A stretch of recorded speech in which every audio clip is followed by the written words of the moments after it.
As we turn to Michael McFaul, former U.S. ambassador to Russia, he's negotiated face-to-face with Putin. Ambassador, retaliation, that sound like a real thing?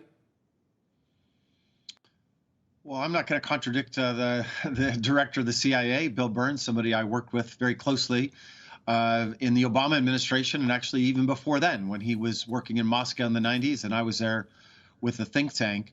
I think we, of course, don't take it lightly, but the converse, I think, should be equally true, that we can't allow mystical threats to somehow tell us that we shouldn't try to help the Ukrainians prevail in what I think will be the decisive battle of this war, the battle for Donbass.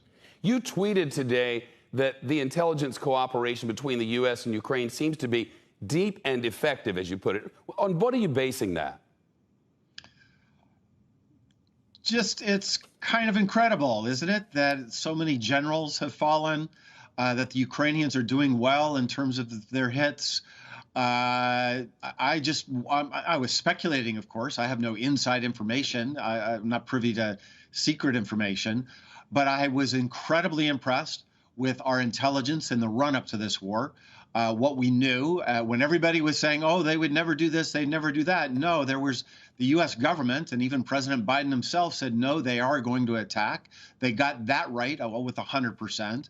And now it seems, we have a close working relationship with the government of Ukraine. We have tremendous intelligence capacities. That I know, I remember that from my days in the government.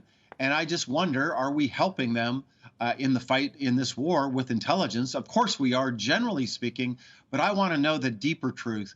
I'll bet you there's a big story there that someday somebody should write about. Yeah, I hope they will. Officials in the EU are now drafting plans to phase in a ban on Russian oil. What would that look like? Well, I applaud their efforts. That's the number one way that Putin funds this war. And I think we just need to be very clear about it. If you are buying Russian oil, you are subsidizing, you are underwriting Putin's killing machine in Ukraine. Let's just make it crystal clear. That's the way it is. There's no fudging of it. So that's what they should do. It's hard, of course. Phasing in will have to happen.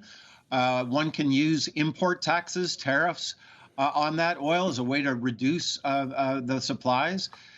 Or more ambitiously, they could do what we did when I was in the government with Iran, which is we set up escrow accounts and we allowed Iran to sell their energy, but we didn't allow the profits to go back to Iran. They sat in escrow accounts until they signed the Iran nuclear deal. Ambassador McFaul, thank you.